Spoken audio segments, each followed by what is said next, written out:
Terima kasih saudara, Anda masih bersama kami dalam dialog membahas anugerah Jember yang mendapatkan meritokrasi 2023 dari Komisi Aparatur Sipil Negara.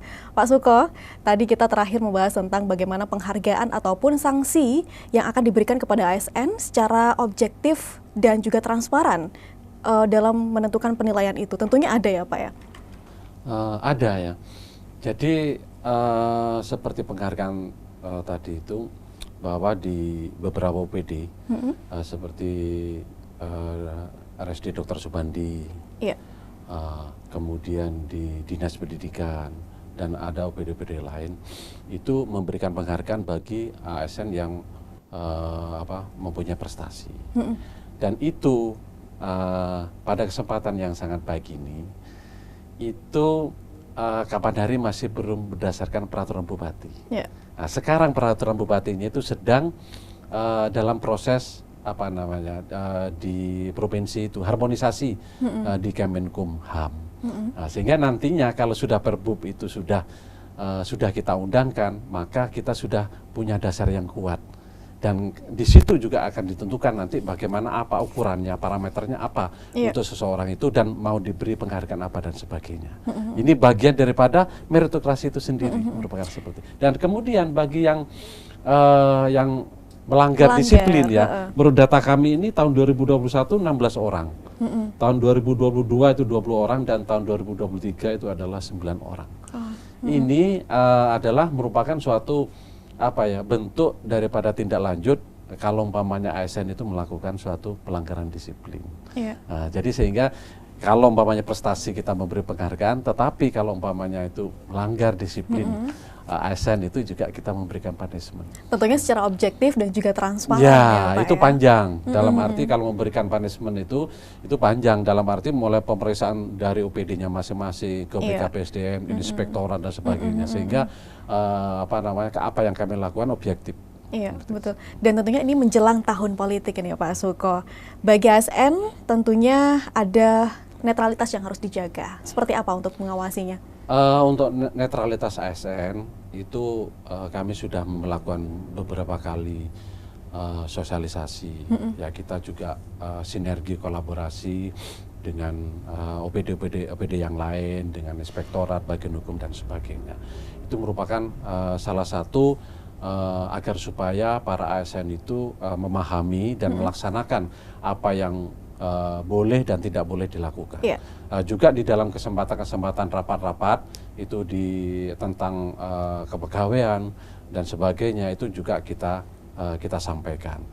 Oleh karena itu kepada semua ASN di lingkup pemerintah Kabupaten Jember, kita harus netral dan tentunya gunakan hak pilih, dan pilihan itu yang tahu adalah saudara sendiri pada waktu dipilih. Karena sesuai dengan peraturan pemerintah nomor 94 tahun 2021 itu sanksinya sangat berat. Ya, berat ya, dalam arti itu untuk ukuran bagi ASN, sanksi kalau tidak netralitas dan sebagainya itu berat.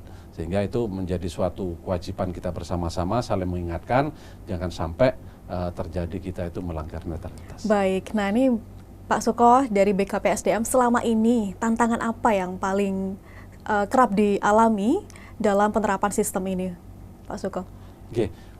Untuk tantangan sebetulnya ya di dalam sistem merit itu adalah bagaimana kita dan OPD terkait itu bersama-sama untuk mewujudkan pemerintahan yang bersih, berwibawa, kemudian di dalam hal penerapannya itu berkinerja baik. Itu adalah bagaimana kemauan kita bersama, sinergi kolaborasinya sebetulnya. Dalam arti bahwa penghargaan sistem merit itu bukan BKPSDM sendiri yang bekerja, tidak bisa kita kalau tanpa adalah sinergi kolaborasi dengan OPD terkait. Itu yang tantangannya. Dan tentunya regulasi P3 tahun depan, Pak, yang mungkin menarik untuk kita bahas, khususnya untuk pemerataan tenaga teknis, mengingat jajaran teknis ini menjadi penopang setiap OPD. Terima kasih. Untuk yang rencana pengadaan ASN tahun 2024 dan kami berbicara tahun 2023 itu sebetulnya sudah memberi kesempatan kepada teknis. Teknis itu kalau tidak keliru 139 ya dari 201. Sehingga kalau yang selama ini itu adalah guru dan tenaga kesehatan, tetapi tahun 2003 sudah memberikan tenaga teknis, walaupun sebetulnya kebijakan secara nasional itu masih kepada pendidikan dan kesehatan. Tetapi insya Allah tahun 2024 itu akan lebih banyak lagi formasinya. Tentunya juga yang paling harus digarisbawahi adalah bagaimana melihat kemampuan keuangan daerah. Tapi kami optimis untuk tahun 2024 itu akan lebih banyak lagi formasi di Kabupaten Jember. Baik, dan ini ada sebuah data yang kami terima, sempat terjadi kekosongan jabatan di lingkungan Pemkab Jember ya Pak ya. Apa penyebabnya hingga akhirnya berhasil menyelesaikan kekosongan itu tadi? Ya. Jadi pada awal pemerintahan yang kami lakukan ya pada awal pemerintahan itu di bawah 50% keterisian adalah keterisian jabatan struktural di Kabupaten Jember. Sekarang sudah pada posisi 86% pengisiannya.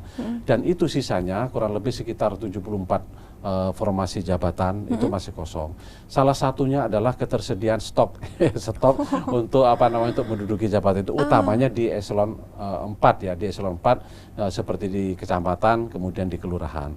Tetapi untuk yang jabatan JPT Pratama kita masih ada 6 yang lowong atau yang kosong. Insya Allah pada tahun 2024 ini segera kami isi agar supaya roda pemerintahan, roda organisasi itu bisa berjalan dengan baik. Nah ini kendalanya apa saja Pak Suko? Selain ketersediaan stok itu tadi, mengingat mungkin mencari seseorang yang kompeten dan kapabilitas. Iya, itu kalau tadi itu salah satu, itu salah dua ya.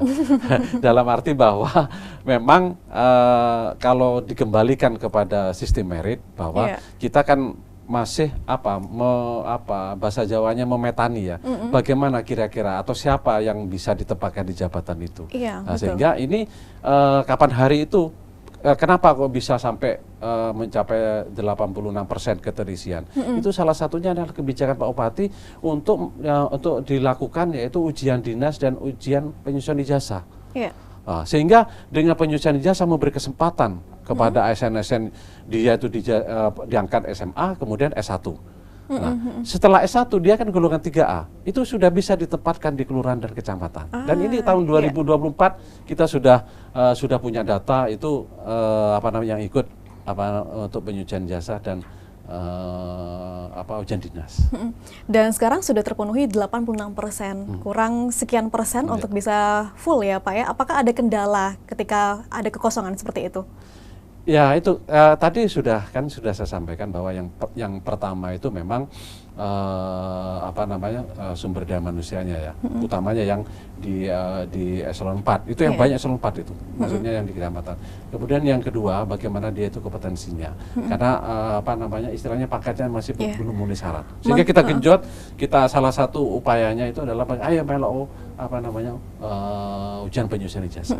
Terkait dengan kinerja sistem pemerintahan, apakah ada kendala dengan kekosongan itu, Pak Suko? Sebetulnya kalau dikaitkan dengan kinerja itu praktis tidak ada sebetulnya ya. Sudah sekarang kita kan juga sudah menggunakan aplikasi kan untuk kinerja itu. Sehingga itu merupakan salah satu dari 36 indikator tadi itu. Kita sudah menggunakan aplikasi itu sehingga sudah masuk, sudah terekam sebetulnya. Tapi ketika kita memenuhi 100%, apakah tidak ada over yang terjadi di sana? Tetap ya berjalan dengan baik. Oh, tetap. Makanya sebetulnya makin banyak ya yang mempunyai prestasi, mempunyai kompetensi yang dipersyaratkan, itu sebetulnya makin baik, sehingga persaingan kan bagus, kita bisa memilih mana yang terbaik kan seperti itu. Dan tentunya Pak Suko, kami juga ingin mendengar pesan mungkin yang ingin disampaikan oleh Kepala BKPSDM kepada kawan-kawan ASN ataupun kawan-kawan di luar sana berkaitan dengan dialog kita hari ini. Terima kasih. Assalamualaikum warahmatullahi wabarakatuh. Kepada para ASN di lingkup pemerintah Kabupaten Jember, 13.000 itu PNS dan P3K, 11.000 itu tenaga honorer di Kabupaten Jember. Seiring dengan tema pada saat ini yaitu meritokrasi, kami dari BKPSDM yang mempunyai tupoksi hal pengelolaan sumber daya manusia, dimulai dari proses bagaimana rekrutmen ASN sampai dengan bagaimana kesejahteraan itu kami berupaya semaksimal mungkin bagaimana untuk mengelola kepegawaian itu dengan sebaik-baiknya. Oleh karena itu dibutuhkan suatu sinergi kolaborasi dan akselerasi tentunya bersama-sama antar OPD dan semua ASN di pemerintah Kabupaten Jember. Karena bagaimana kita mau mendapatkan suatu hasil yang terbaik tentunya. Contoh, kita meminta data bagaimana untuk non ASN, tenaga ASN di Kabupaten Jember, sehingga peta jabatan, peta jabatan, kemudian ini yang akan diselesaikan adalah anjab ABK dan sebagainya. Itu kita BKPSDM tidak bisa bekerja sendiri, tentunya kita harus bersama-sama. Dan seiring dengan ini dengan sistem meritokrasi ini, tentunya ke depan kita berharapkan dapat lebih maksimal lagi ya. Kalau umpamanya dilihat dari penghargaannya, tentunya kami bermimpikan, mempunyai cita-cita nanti tahun 2024 kita mendapatkan yang lebih maksimal lagi, yaitu sangat baik. Tetap bekerja, semangat dengan sebaik-baiknya, jaga netralitas ASN. Mudah-mudahan sehat semuanya. Terima kasih. Baik, terima kasih Pak Suko atas informasi dan juga wawasannya, dan sukses selalu. Salam sehat untuk semuanya. Saudara, demikian tadi perbincangan kami bersama dengan Kepala BKPSDM Jember, Bapak Suko Winarno. Terima kasih, semoga dialog kali ini bisa membawa manfaat untuk kita semua. Saya Pia Mediana pamit undur diri, sampai jumpa.